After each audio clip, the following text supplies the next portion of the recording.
Doctor గారు నమస్తే అండి. నమస్తే అమ్మా. ఇప్పుడు షుగర్ పేషెంట్స్ తరచుగా మూత్రానికి వెళ్తుంటారు. నైట్ కూడా ఎక్కువ సార్లు మూత్రానికి వెళ్తుంటారు. అది కామన్‌గా చెప్పే ప్రాబ్లమ్. అయితే అసలు నైట్ ఎక్కువ సార్లు వెళ్ళడం అనేది అదొక అనారోగ్య సూచన. ఎవరికి ఎక్కువగా ఉంటుంది ఇది? So, interesting. ఎందుకంటే నా క్లినికల్ ప్రాక్టీస్‌లో ఇదే ప్రాబ్లమ్‌తో ప్రెజెంట్ అవుతుంటారు.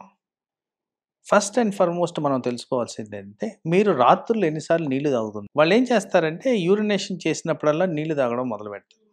So, general recommendation after 6 or 7 water intake తగ్గించుకోవడం మంచిది. పర్టిక్యులర్‌గా ఏజ్డ్ పీపుల్, ఎల్డర్లీ పీపుల్‌లో తగ్గించుకోవడం మంచిది. అండ్ మెన్‌లో. సో, వీళ్ళకేంటంటే ఆర్ ఎనీబడీ వాటర్ తాగంగానే యూరిన్ రావడం సహజం. సో, ఈ హ్యాబిట్ వల్ల ఫ్రీక్వెంట్‌గా యూరినేషన్ అనేది చేస్తూ ఉంటారు. దీనివల్ల స్లీప్ డిస్టర్బ్ అవుద్ది. సో, ఫస్ట్ అనేది దీంట్లో ప్రాబ్లమ్ హ్యాబిట్. ఆ హ్యాబిట్‌ని అరికట్టుకోవడం మనం చాలా ఇంపార్టెంట్ ఇక్కడ. లేకపోతే లాంగ్ టర్మ్‌లో వేరే విధంగా బాడీ మీద హార్మ్‌ఫుల్ ఎఫెక్ట్స్ ఉంటాయి. తర్వాత నేను మెన్ గురించి మాట్లాడినప్పుడు న్యాచురల్ ఏజింగ్ ప్రాసెస్‌లో మెన్ అందరికీ కూడా ప్రాస్టేట్ కణం అనేది పెరుగుతూ వస్తుంది. ఆల్మోస్ట్ ఏజ్ వేరియేషన్స్ ఉండొచ్చు. బట్ వయసు పెరిగే క్రమంలో ఇదొస్తది. వీళ్ళందరికి కూడా ఫ్రీక్వెంట్ యూరినేషన్ వచ్చేదానికి ఛాన్స్ ఉంది. సో, ఎప్పుడైతే యూరిన్ ఇట్లా ఫ్రీక్వెంట్‌గా వస్తుంటదో వీళ్ళల్లో యూరినరీ అబ్‌స్ట్రక్షన్ ఆర్ ఆ మూత్రం పోయే మార్గంలో సరిగ్గా ప్రవాహం లేనందువల్ల ఈ సమస్య ఏర్పడుతుంది. ఆ అబ్‌స్ట్రక్షన్ ఉన్నప్పుడు యూరినరీ ఇన్ఫెక్షన్స్ కూడా కామన్. ఇక్కడ మనం కోట్ చేసుకోవాల్సింది ఏంటంటే విమెన్ పర్టిక్యులర్‌గా వాటర్ తక్కువ తాగుతారు. అండ్ సోషల్ స్టిగ్మా వల్ల పర్టిక్యులర్‌లీ వర్కింగ్ విమెన్ క్లాస్‌లో టాయిలెట్ యుటిలైజ్ చేయడం తక్కువగా చేస్తారు. వీళ్ళలో కూడా urinary tract infections very common. So, ఇక్కడ మనం టాపిక్‌లో డయాబెటిస్‌ని ఎక్స్‌క్లూడ్ చేసాం. ఎక్స్‌క్లూడ్ చేసిన తర్వాత ఎందుకు వస్తది యూరినేషన్ అనేది మనం మాట్లాడుకోవాలి. సో, ఈ 2 కండిషన్స్‌లో కామన్ పాయింట్ యూరినరీ ఇన్ఫెక్షన్. ఎవరైతే నీళ్లు తక్కువ తాగుతారో ఇన్ జనరల్ వాళ్ళకి స్టోన్ ఫార్మేషన్ కెపాసిటీ అనేది పెరుగుద్ది. కిడ్నీ స్టోన్స్, యూరినరీ స్టోన్స్ ఉన్నప్పుడు మళ్ళీ యూరిన్ ఫ్రీక్వెంట్‌గా వచ్చేదానికి ఆస్కారం ఉంది. తర్వాత కొన్ని medical condition blood pressure. Blood pressure సాధారణంగా ఫస్ట్ ఇన్స్టెన్స్‌లో హెడేక్, తల తిరగడమే కాకుండా ఫ్రీక్వెంట్ యూరినేషన్ కూడా ఒక సింప్టమ్‌గా గ్రహించాల్సిన అవసరం. అదేవిధంగా హార్ట్ ఫెయిల్యూర్.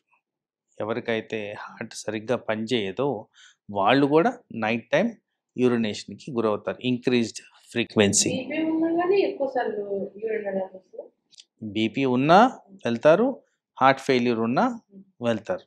తర్వాత కొన్ని పర్టిక్యులర్ కండిషన్స్ ఎక్కడైతే నీళ్లు బాడీలో రీటైన్ అవుతావో మేము దాన్ని ఎడీమా అంటాం. సో, ఆ ఎడీమా ఉన్నవాళ్ళు ఎవరికైతే ఆ తత్వం ఉన్నవాళ్ళు జనరల్‌గా లివర్ అండ్ కిడ్నీ డిసీజెస్‌లో ఇది జరుగుద్ది. సో, ఆ తత్వం ఉన్నవాళ్ళు కూడా ఎక్కువ శాతం యూరినేషన్ చేయాల్సిన పరిస్థితులు ఏర్పడతాయి.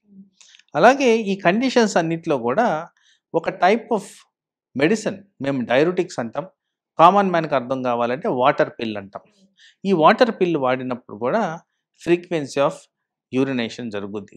అండ్ ఇక్కడ మనం గమనించుకోవాల్సింది ఏంటంటే ఈ వాటర్ పిల్‌ని డ్యూరింగ్ ద డే టైమ్ జనరల్‌గా నా ప్రిస్క్రిప్షన్ ఎప్పుడు కూడా ఎర్లీ మార్నింగ్ అవర్స్‌లో తీసుకోండి అని చెప్తాను. టువర్డ్స్ ద ఈవినింగ్ గాని అది ఆ టాబ్లెట్ వేసుకునే పరిస్థితి వస్తే మీకు యూరినేషన్ ఎక్కువగా అయ్యేదానికి ఛాన్స్ ఉంది. సో, ఇలా డిఫరెంట్ రీజన్స్‌తో మనకి యూరినేషన్ వచ్చేదానికి ఆస్కారం ఉంది.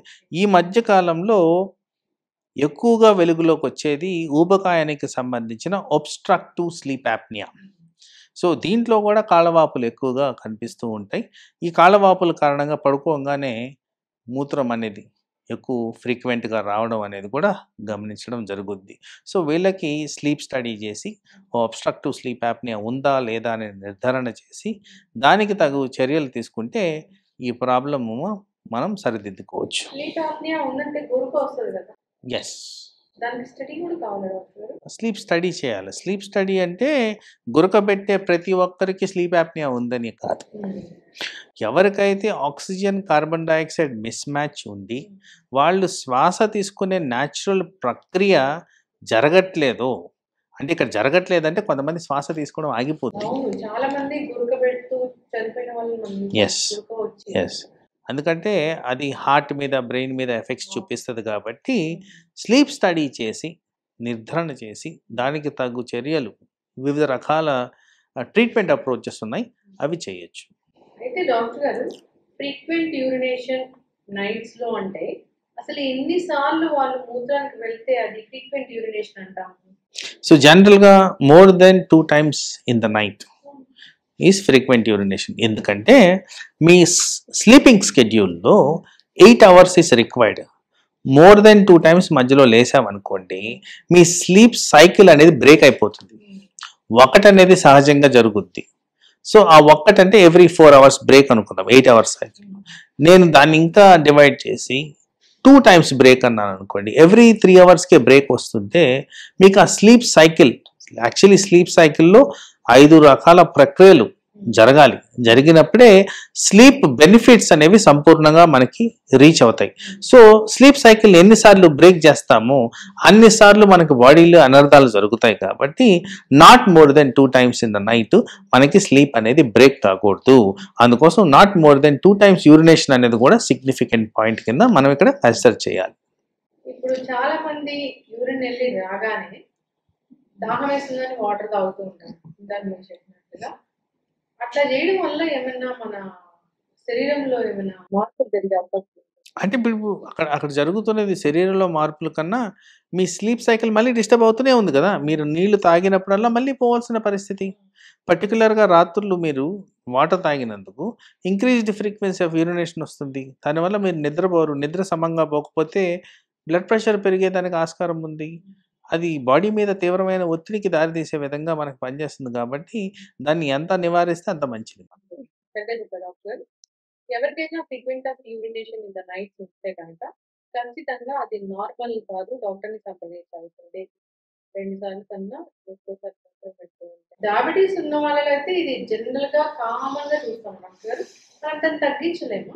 అంటే డయాబెటీస్ డిటెక్షన్ అప్పుడు ఇలాంటి పరిస్థితి ఏర్పడుతుంది. కానీ వన్స్ డయాబెటీస్ కంట్రోల్ అయిన తర్వాత మీకు ఫ్రీక్వెన్సీ ఆఫ్ యూరినేషన్ ఉండదు కదా, ప్రాబ్లమే ఉండదు. ప్రీ డయాబెటిక్ కండిషన్ కూడా మనం అలా తెలుసుకోవచ్చు. అబ్సల్యూట్లీ. ఓకే, చక్కటి ఇన్ఫర్మేషన్ డాక్టర్ గారు. సో నైట్ పడుకునే ముందు ఎక్కువగా నీళ్ళు తాగకపోవడం అనేది ఒకటి చెప్పారు. అంతేకాదు యూరిన్ వెళ్ళొచ్చాక మళ్ళీ వాటర్ తీసుకోకపోవడం అనేది ఒకటి చెప్పారు. ఇంకా ఏంటంటే మనం ఖచ్చితంగా చెక్ చేయాలి, యూరిన్ ఎన్నిసార్లు వస్తుంది, 2 times కన్నా ఎక్కువ వస్తుందా, ఇది నార్మల్గా తెలుసుకొని డాక్టర్ని సంప్రదిస్తే మంచిది. మీరు మన డిస్కషన్లో నోరు ఎండుకుపోద్ది వాటర్ తాగుతారు అన్నారు. నోరు ఎండుకుపోతే వాటర్ తాగాల్సిన పరిస్థితి ఎవరికైనా అవసరం పడవచ్చు. కానీ 1/2 లీటరు ఆర్ ఎక్కువ వాటర్ తీసుకోవడం కన్నా నోరు తడుపుకుంటే అంత యూరినేషన్ రాదు.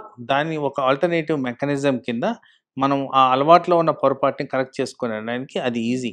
కానీ జనరల్గా అందరూ కూడా ఓ పెద్ద గ్లాసు ఓ 1/2 లీటర్ తాగేస్తారు. దాని కారణంగా డెఫినెట్గా నిద్ర అనేది డిస్టర్బ్ అవుద్ది. అలా కాకుండా జస్ట్ నోరు తడుపుకునే విధంగా మనం కానీ చేసుకోగలిగితే దాహం ఎంత అవుతుంది అనేది. చాలా మంది నైట్లు కూడా ఎక్కువ నీళ్ళు తాగాలి, నీళ్ళు తాగితే మంచిది అని చెప్పడం వల్ల నైట్లు కూడా ఎక్కువ నీళ్ళు తాగుతూ ఉంటారు. కానీ దానివల్ల మనకు అనర్థాలు రాకుండా కాపాడుకోవాలి, పర్టికులర్గా స్లీప్ డిస్టర్బెన్స్ లేకుండా కాపాడుకోవాలి. అండ్ ఆ వాటర్ ఎక్సెస్ కూడా హార్ట్ మీద, వైటల్ ఆర్గన్స్ మీద వెయిట్ పడకుండా కూడా మనం చేసుకోవాల్సిన అవసరం అయితే ఉంది. చాలామందికి ఎవరికైతే బ్లడ్ ప్రెషర్, కిడ్నీకి సంబంధించిన వ్యాధులు ఉంటాయో వాటర్ రెస్ట్రిక్షన్ చేసుకోండి అని చెప్తుంటాం. సో 1.5 liters అలా చెప్తుంటాం. సో దాన్ని మించి తీసుకోవడం వల్ల మళ్ళీ బాడీ మీద హానికరమైన ఎఫెక్ట్సే జరుగుతాయి. కాబట్టి దాన్ని నివారించుకోవడం బెటర్. మనం చక్కటి ఇన్ఫర్మేషన్ డాక్టర్. నార్మల్ ఏది, అబ్నార్మల్ ఏది అనేది ఒక అవగాహన ఉండాలి.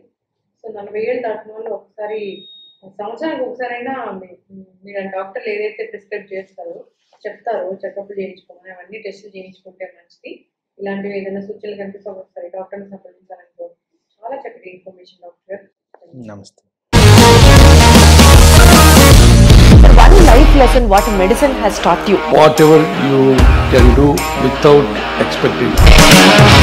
బట్ ఐ రియలీ బిలీవ్ మన పాజిటివ్ యాటిట్యూడ్ ఉంటేనే మనం ఏదైనా సాధించగలం. గట్ ని మనం కరెక్ట్ గా డీల్ చేసినట్లయితే అది మనకి పాజిటివ్ హార్మోన్స్ ని రిలీజ్ చేస్తుంది. షుగర్ వచ్చిన వాళ్ళ పరిస్థితి ఏంటి? పొట్ట దగ్గర పెరిగితే దాన్ని ఆండ్రాయిడ్ అంటారు, ఆండ్రాయిడ్ ఫోన్ కాదు. అసలు థాట్స్ ఎందుకు వస్తాయి? బ్రెయిన్ డెడ్ అంటే దానికి ప్రపంచం అంతా కూడా కొన్ని నిర్దిష్టమైనటువంటి లక్షణాలు ఉంటాయి. మానసికంగా ధైర్యంగా ఉంటే క్యాన్సర్ జయించవచ్చు. You are a doctor for a cause sir, అంతే. వాళ్ళకి వచ్చిన ఆదాయం కాకుండా ఫ్రీ సర్వీస్ ఎంతమందికో చేస్తుంది.